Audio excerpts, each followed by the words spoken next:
All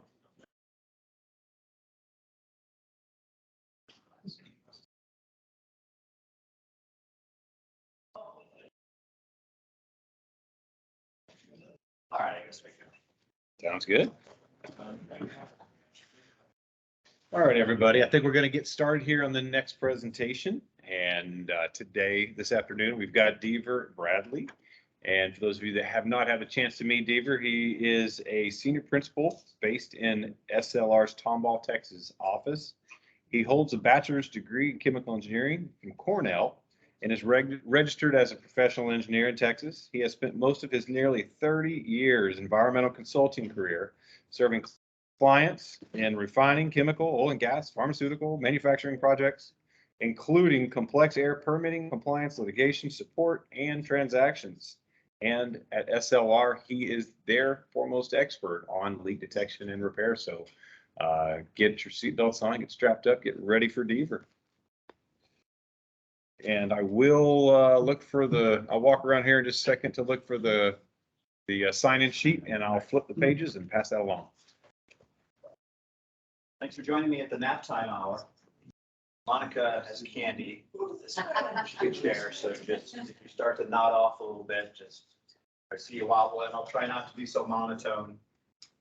You're probably looking at the title and thinking, I thought I came here for planning for a new OGI monitoring protocol for refineries. And that was the title of the presentation I think I gave in this room 2 years ago. And I said, sure, I'll do it. I'll do it on April 6th. I'm not actually doing that original presentation, and it's not April 6th. When I started to put this together, I thought, well, how many people are going to be talking about the transition and Appendix K and all this? I have something more interesting, and that is to talk about some lessons learned from an OGI pilot program that I did last year in a consulting role for a refinery, whose name and location shall not be named. So this is in the past year, and I'm gonna talk about some of the technical issues, some of the legislative and regulatory issues that they found. They haven't quite pulled the trigger on going through on OGI. So this is AWP. It's not Appendix K. If you were here in the morning, I guess it was the Appendix K portion of the program. This afternoon was, I guess, Method 21. Brian and Tri-Hydro just warmed you up on AWP and how superior that is. But in this case, I didn't necessarily find more leaks. So I'm not gonna go into too much about AWP, but just keep that in mind. And really, whether it's Appendix K or it's AWP, whatever you're doing, this has probably got some similar learnings for it. So I noticed in this 4C this year, there's a lot of presentations called Back to the Future. And Don Hinder and I did a Back to the Future in this room a few years ago about going AWP back to Method 21. So this is like back to the future, or maybe just the future. I guess it's back to the future because the AWP came out in 2008. And it was probably an ISA conference where the late David Marquardt of EPA stood up and was talking about the camera, and people started getting glossy-eyed. He said, it's like sharks with freaking laser beams coming out of their heads, right? That was how he explained the technology. So here's my powerful abstract. Hopefully I just covered most of this. There we go. So the AWP, we know it's safer. We know it's more efficient. We know it doesn't necessarily come cheaper than Method 21. And we know it's been out since for about 15 years, almost 15 years. These are some highlights. I'm not going to spend a lot of dwell time. There you go. Thank you, Craig. Thank you. On this slide, it does require video monitoring records of the entire monitoring time. There's some question about that, I think, in Jared's Appendix K presentation this morning, and I think just about everybody else in the room disagreed with one of the questioners that that thought you'd only have to do it on a per leak basis. And really, it's all about emissions equivalence. So it's been proven, EPA's approved it. And the goal is and AWP works, not because it finds the exact same leaks, but it finds bigger leaks faster and you get an emissions equivalence, right? So one of the great things about AWP, not on the slide, is that it's already approved. No mystery. You don't have to wait and wonder, is it coming out next month? Is it coming out in August? What is the EPA? What is a Karen Marshall's less? That's a good term. Karen Marshall's less EPA going to do with Appendix K? What changes they're going to bring? What if I don't have a senior OGI camera operator? What if I can't get somebody to 1,400 hours? You don't need it with the AWP. At the end of the day, they looked at this refinery, looked at AWP. I think mainly because they thought, it's already out. We're going to take, we know what the requirements are, and let's see if we can do a pilot. Let's see how it turns out, and if we can get the same or similar leak detection. And really, the last thing they want to do is undermine their own program, right? We have a very mature program at this refinery. I know personally the guy who's run it for, probably going on 20 years. He does an excellent job as an LDAR coordinator. So they just wanted to make sure it sort of passed the test and they could put it to work. So I've got a couple different slides on different areas of lessons learned. So on this slide, this is really the only slide I'm going to talk about some of the more technical field-related stuff that was learned.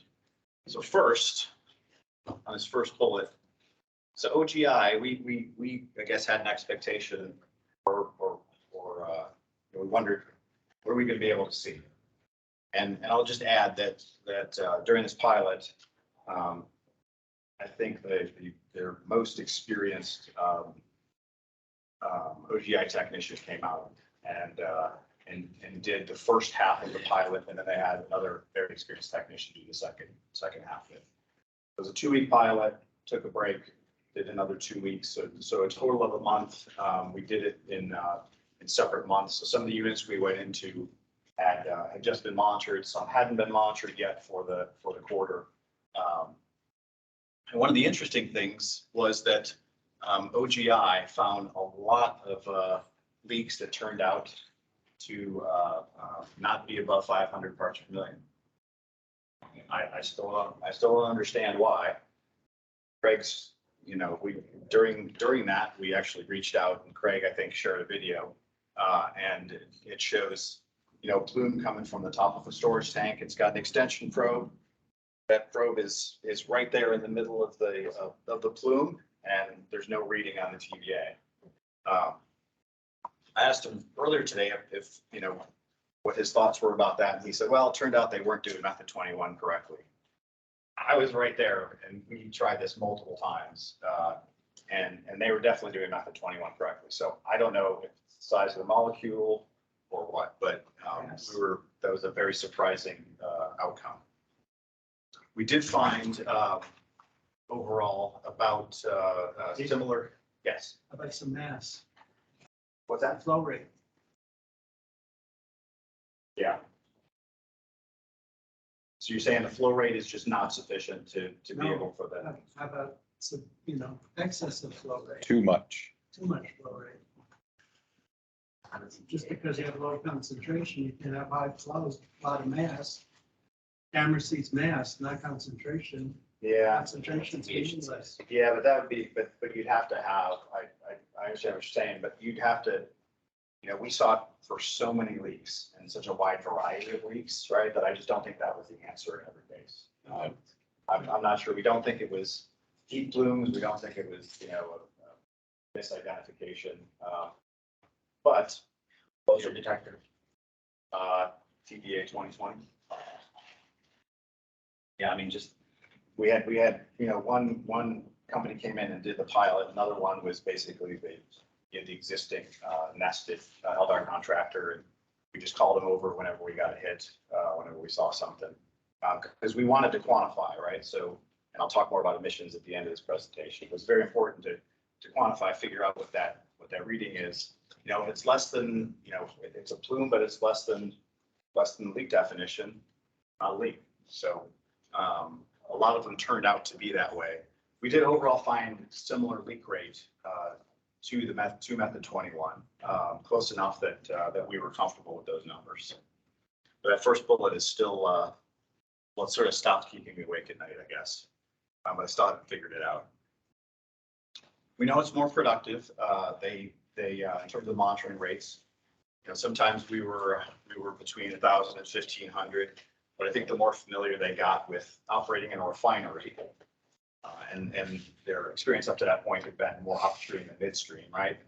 In a refinery, it's like the board cube, right? I mean, it's just there's stuff everywhere and piping, and it's a little bit different than in a midstream site. So the productivity was fairly consistent. We started out the first part of the pilot.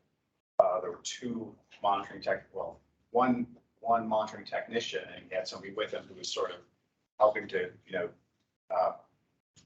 have a copy of the P&IDs and help guide him where he was going. And then the second half of it, we ended up, I think, even doing a third piece where we had just one person at that time, once they had refined the workflow and made sure that, you know, at the end of the day, it's going to be most cost efficient. And really the only way we think it's going to work is to have one technician do it. We want to make sure one technician can be out there doing everything. And, you know, if they see a visible plume, they're going to call somebody over or monitor it themselves, and then be able to make contact with operations and maintenance. So we're trying to prove it out in the real world. And essentially, you know, what we did, a bunch of us wandering around the field for a couple of weeks, watching OGI being performed was, you know, we were trying to kick the tires on, you know, are they following? Are they getting multiple angles? Are they you know, fair enough distance away? You know, how much are they doing? You know, are they using, you know, HSM mode? How much, you know, how are they actually? How is it working? And how well is it working? I actually had a company hired a different consultant come in and just spend a couple of days, you know, focusing on all the very technical aspects, from that initial performance assessment in the morning to being out in the field with the technician and really looking at how they monitored. So they did that. They did that independent of me, and it also passed the straight face test. You know, really early on, we noticed there was a valve, and it was blocked. It was in lockout tagout mode, and the camera pretty quickly picked up that valve was leaking by. So I think we were on like day 2, and that came out, and that was a definite positive. It went in terms of productivity, it was a little bit slower in the fin fans. I don't think they've quite seen you know, a set of hot fin fans before, so it was really, you know, it really took a lot of time to make sure that they were getting a good temperature differential on those.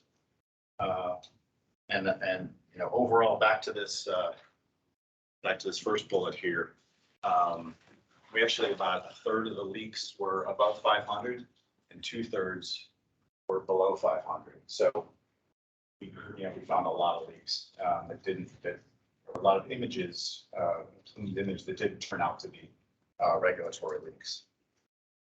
They broke the unit into units into smaller, sort of bite-sized pieces. Jared this morning mentioned about 25 minutes or so. We went, you know, maybe twice that in some areas. Individual towers were also broken out. So LDAR coordinator at the site said, okay, here's all the components that are associated with this tower. Here's the components associated with this area.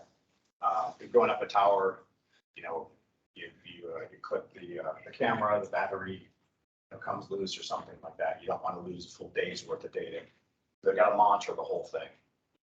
Another thing that we did that helped refine the workflow with one person was before going into the unit, just walking around and taking a regular video shot just to get familiar with the unit and comfortable. And then before they went through it. Two other things I've got written down here to mention. When we looked at some of the images later on, with a broader group, folks at corporate and the expanded group, we were looking at some of the leaks that were imaged, and we said, hey, in about 5 seconds, we can really talk about the good stuff. Turn it back. So we were looking at the leaks, right, that were imaged, and we're looking at them on the screen going, yeah, we can kind of see a leak. And one thing I haven't heard talked about much is that the playback on those videos is compressed, right? So on Appendix K, if everybody's got the idea of passing USBs, through the mail, I think, or FedExing them to somebody, senior OGI camera operator sitting in the Barca Lounger, gonna get a popcorn and a couple of Red Bulls and spend 8 hours looking at videos. They're not gonna be able to see them as well because the resolution on that playback is not as good. So that's something, depending on your camera to ask about, because that's gonna matter, right? If you're gonna do that for QA/QC for Appendix K. So that was sort of eye-opening for me.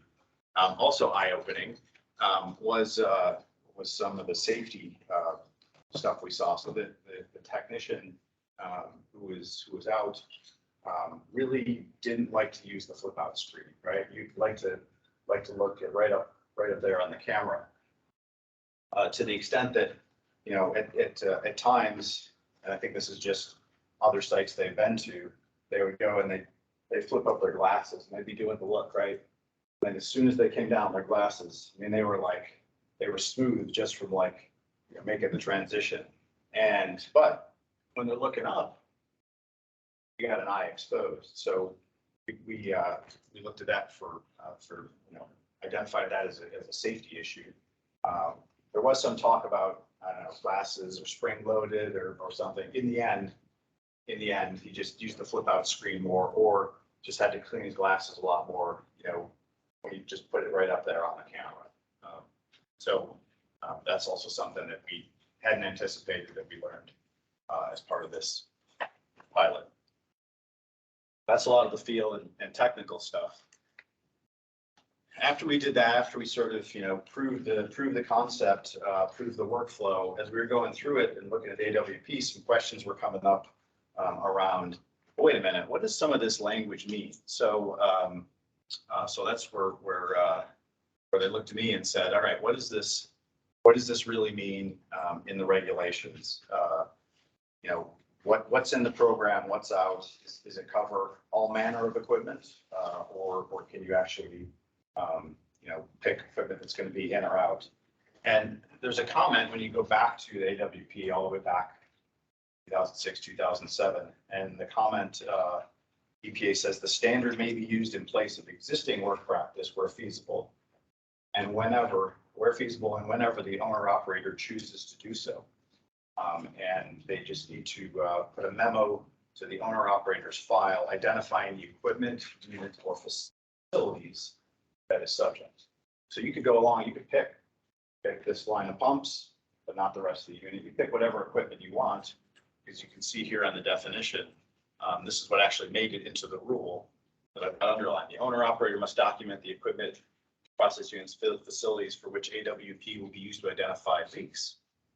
And when you go back to the definition of equipment in triple GA, that's each individual component. So you can carve stuff out if you want to. You just have to document it in your AWP. The experience that folks that the monitoring, the OGI contractor had up to that point was, okay, everything's in, DTM, whatever. Every component is in. You can't slice and dice what's in your program. But this is important because we were wondering about difficult to monitor components. We during the pilot, looking up, we tried to minimize that both for the safety concern that we identified, but also because if you identify a DTM component, then you have to start making a repair to the DTM components. What if you see something and you need to go build a scaffold in a very quick period of time, right? And then your maintenance department is not going to be loving it. So when you go back and look at the rule, you can exclude DTM components. And what I did was I worked up a white paper and shared it with Karen in her last couple weeks at the agency. She says she called up Costa and ran some of this stuff by him. So now he's left the room, so I can't verify it, but I'm sure, I know she had at least one discussion with him and other folks there. Because we wanted to make sure we understood, and had a proper understanding, and that EPA confirmed that understanding. And that is, and what they came back with, what they approved, was that DTM components can be excluded from the AWP, and they're still only subject to annual monitoring. Because remember, AWP is still annual method 21. You know, it's 6 bi-monthly OGI events, OGI surveys. You still have the annual method 21. If the base program has annual method 21, then why do you really need to look at it through a camera? And they agreed with that. So next time you're out at your site, or EPA visits, or someone gives you a different opinion, you can go right back to the rule, and that's what EPA verified for us. Now, it did say, if you happen to see the DTM component with the OGI camera, then you got to do something about it. You can't say, oh, I didn't, it's not part of my program, I didn't need to see it. But the way, and this is in the comment response as well, if you see a leak, you have to address it. Right? So if you're carving out your DTMs, think about where you're going to be shooting from, and try to make sure you're not accidentally getting DTMs in the viewable area. Because if you do, and if they're leaking, there's no other recourse. You have to address it. What about UTMs, right? Well, EPA agreed that UTMs are still likely unsafe to monitor because of complications in safely making repairs. And this is the definition of a UTM out of triple GA, right? Monitoring personnel exposed to an immediate danger as a consequence of complying or of monitoring. There's no UTR programs, right? There's no UTR provisions, unsafe to repair. That's just not a thing. I mean, maybe it will be in the rules at some point in the future, but it's not a thing. So they did agree that you know, obviously there are no provisions, and it does get tricky if you do identify something accidentally. I think in that case you just it's already on your UTM list, but you really you're potentially putting yourself in a tough position because you can't. I think you would have to, at that point, you would really have to delay repair because you have technical infeasibility, right? It's just not.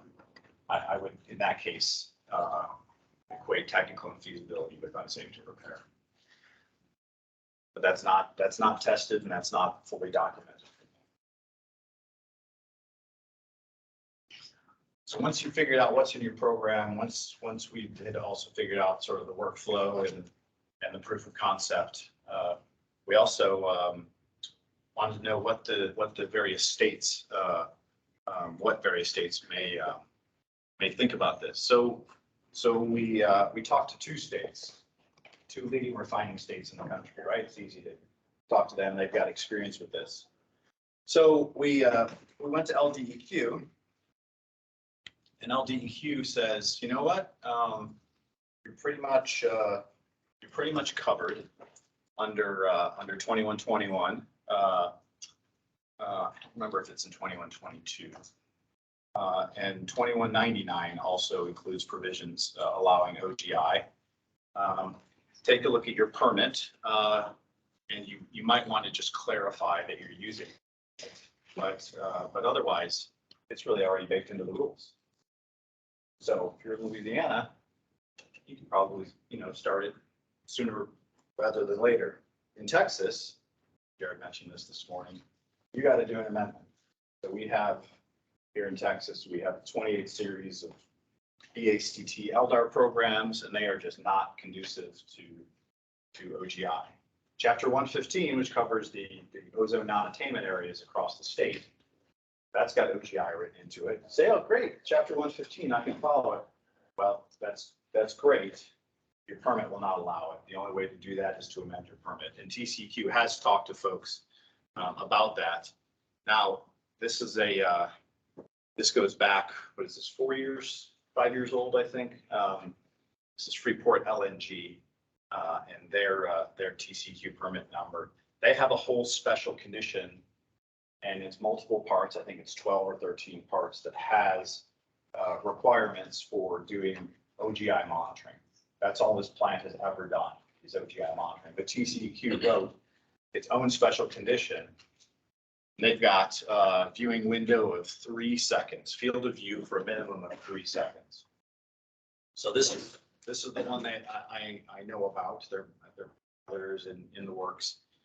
When I talked to TCEQ, they said that they've spoken to people about it, and in each case, they told them it's going to have to be an amendment. So you have to work with the state agency. So even though AWP is your alternative at the federal level, and even though your local rules in Texas allow it, your permit's gonna say otherwise. So you need to get it amended.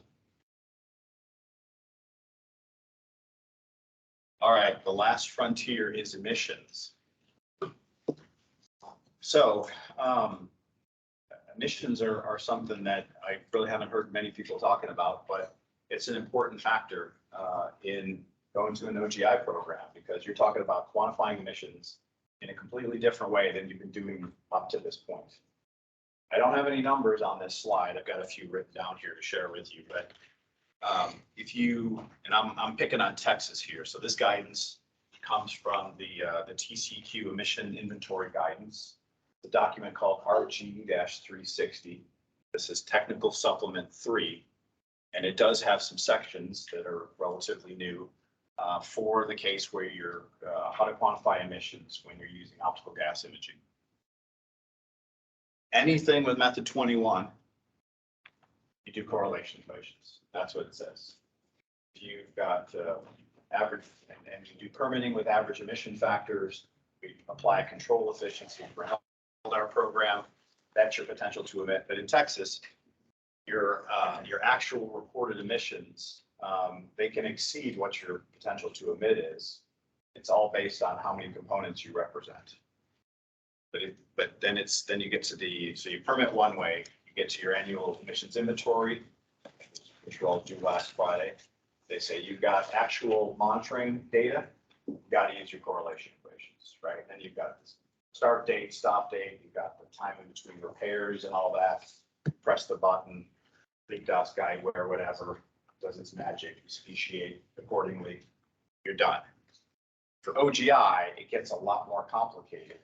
And I am not convinced that OGI emissions, calculating them this way, will be lower for your facility. That's something else that we talked about a lot during this pilot program. And we did that for a couple of reasons. One, and most importantly, I think, from an external reporting standpoint, both to the agency and within sustainability reports, you don't want to show an increase, right? You hope not to show an increase, right? So there was a talk this morning by Matt Paulson of Braceville that talked about risks in ESG reporting. And he outlined how it's very important to be careful about setting certain targets, making promises into the future, because this is one down payment on a mortgage. So that was his analogy for your sustainability reporting. So who wants to face the wrath of your chief sustainability officer or anybody in that department when they come to you and say, wait a minute, emissions went up 10%? I don't understand. We've got targets. We've got these nice bar graphs. They're supposed to be marching downward left to right. We don't want to go upward. What the heck?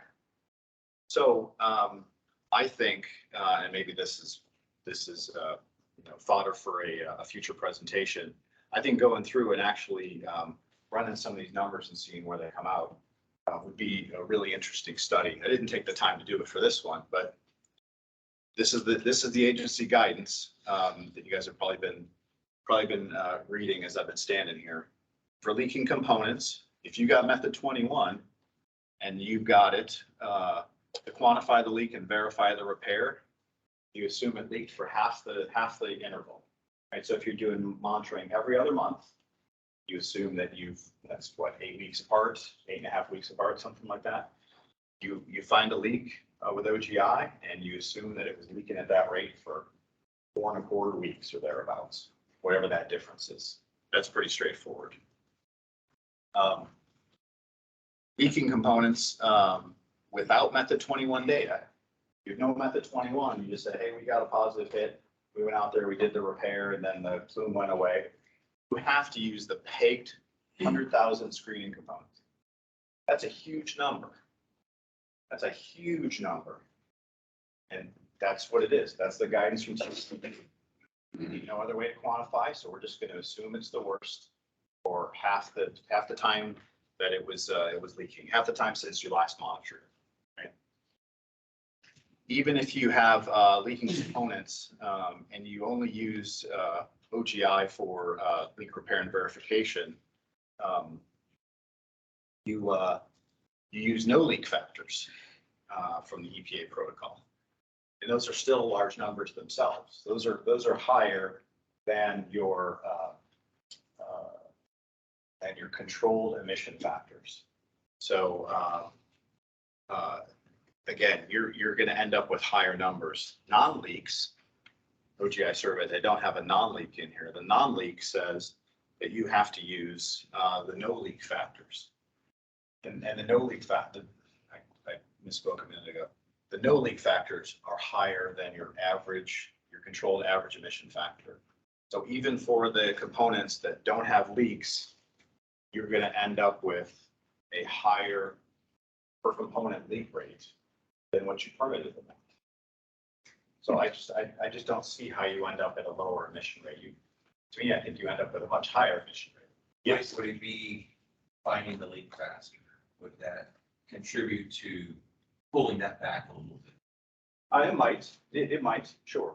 I mean, from a magnitude standpoint, I think it will, as long as you quantify your leaks, and that's the point that I'm really trying to make with this slide. At this pilot, every time we saw an image, we went out and got or made a repair.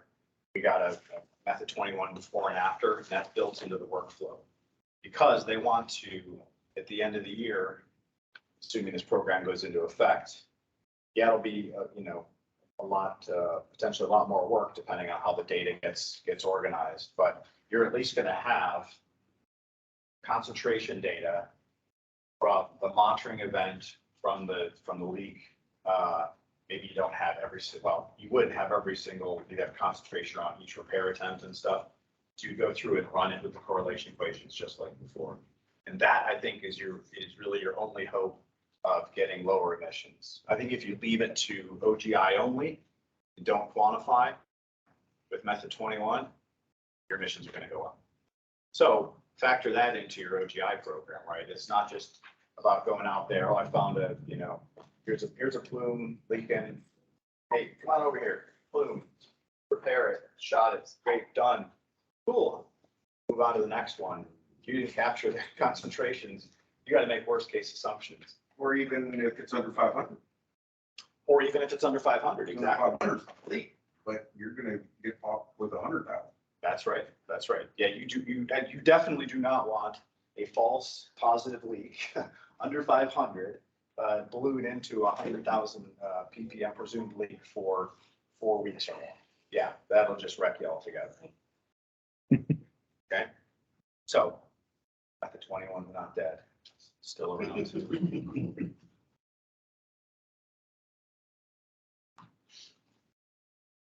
All right, in summary, I think I'm just a couple minutes You away. got just 11 minutes. Okay, so Nine. lot of different challenges making this transition. It takes a lot of careful planning. It's not just something you're gonna you're gonna start doing next week, of course. And, you know, within your planning process, make sure you go through and prove out your workflow and how things are gonna work. Acquaint your maintenance department with the concept so you don't surprise them. We thought it was gonna be scary for a little bit, but when it turned out a lot of these were not really, didn't turn out to be leaks, then maintenance was not upset. We didn't ruin their day.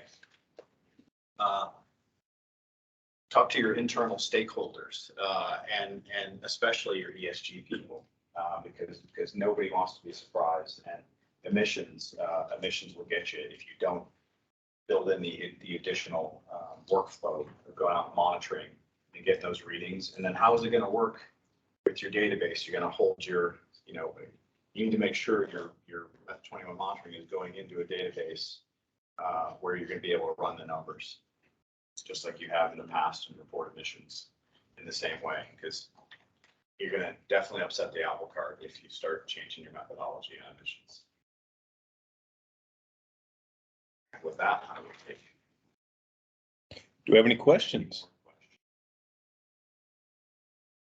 Yes. So you said earlier, and maybe I misunderstood you, but you were talking about Brian and Tri-Hydro, and he was talking about Yes. OGI versus Method 21. Yeah. And you said they were about the same.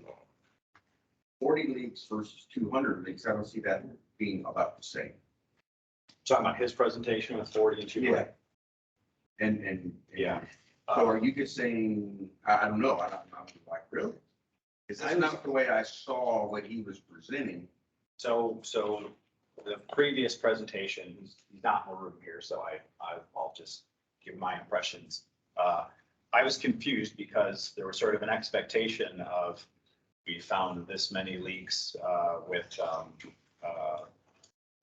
and find this many leaks Method 21 versus AWP. And what turned out is that Method 21 just lapped the AWP. And to me, that's a difference in operator experience. And I think that's what I got out of that previous presentation was, oh my God, you know, Jared said it, you know. Before you said it, yeah, that was the question. What kind of camera did you use? Jared said it 14 times this morning. If there's one thing you get out of the presentation is that experience matters. Right. Operator experience matters. That- For sure. That slide was a bit out of the norm from any slide I've seen comparing Method 21 to OGI in 10 years. But when you said that. It was like what I heard you say- 256 leaks with Method 21 and 2 with OGI. That's impossible. I Well, would say, because the guy used camera, didn't he? yeah, so You can say what kind of camera it may be, like this iPhone. Yeah, could have been forward. Yeah. No, that was definitely not, I mean, I didn't want to get up here and say like, Yeah. well, we got completely different data than he got, but we got completely different data than he And got. I think if So, anybody that's done any kind of comparison though. Yeah. So Deever, you talked about how you found what 2/3 of the leaks were even under 500. Did you do a scan, blind scan with Method 21 in the same area? Or did you compare that blind scan that you had to do once a year with your results to get an OGI leak found versus Method 21 leak found of your study? I got a little lost at the end. Well, you said you did the study with OGI and Yeah. you brought in a sniffer to go check when you found a leak, And correct? that was it. That's all it was. Okay. We didn't come independently and say, all right, let's go to an area. Mhm. Let's do a bunch of Method 21 monitoring. In some areas where we did the pilot, monitoring had. But been wherever done you recently. did this pilot, they had to go do at least once a year Method 21 monitoring. They were already. There was a nested program. It was a nested program. It was already under. Method. Did you compare their nest? Oh, okay, they've been. Yeah. So it was already sort of like. Did you compare the nested program results using a Method 21 versus yours on the components looked at? I don't know. What we compared was the leak rate, the existing Method 21 base program. Okay, The leak rate with the AWP, they were on par with each other. okay, I still can't explain. Yeah, okay. these under 500 ones. Okay. Just- You Understood. said it was an FID, right, not a PID? It was an FID. FID. Just like, we couldn't have missed it like on all of those. I mean, spending probably really on coast of it here was that part. Like ran over.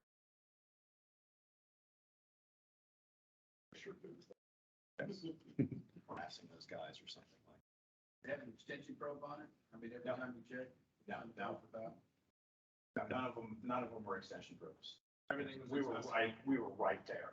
I mean, we're all, it's like, hey, all right, hey, we're standing here, valve. So like, us watching, and we're like, we can all see the instrument. All sitting there collectively going, what the heck? And we're looking back at the screen. Can you play that video, man? I don't understand. So maybe that's an unsolved mystery of life that they'll carry with me for a while, but in a good way, right? I mean, and I think at the end of the day, you might argue that it might have been due just to a very experienced technician, but wanting to make sure, being very thorough on getting all the angles and just, because we're trying to prove out the concept, right? So we want to make sure and had a lot of people around, but he found leaks that way, whether it was, the full contingent of us on the first 3 days or just him and maybe the LDAR coordinator from the refinery, in the second week, when all of us, who would come in just to spend some time in the field, we're just tuning in at the end of the day to get the update over. I can't remember, what did you say the dwell time was on those each components? I mean, You did a 3 second. You had an experienced operator, but was he spending? He was Component to. No, he was doing 3 seconds. Okay. That was the Appendix K, the first Appendix K version, I think, was 3 seconds. And so he was focused on that. Actually, I think he worked at this other Freeport LNG site too, so 3 seconds was, yeah, but I think it came from the Freeport rather than, it was 5 seconds was the first AW, first Appendix K. All right, I know I've got questions for Deever as well, but in the essence of respect for the next presenter, Deever, thank you very much, everybody. Crown. I'm sure you can find him around. And here's his contact information if you need. There's me. My contact. Did you not send it in, or is it on here maybe? Yeah. Huh? We just did it. Okay. Well, someone is in my brain. I'm not going there. Wise. Hold on. Which one? Wise? Yeah. All right, I'm Why gonna to be wise, man? copy that into the other one.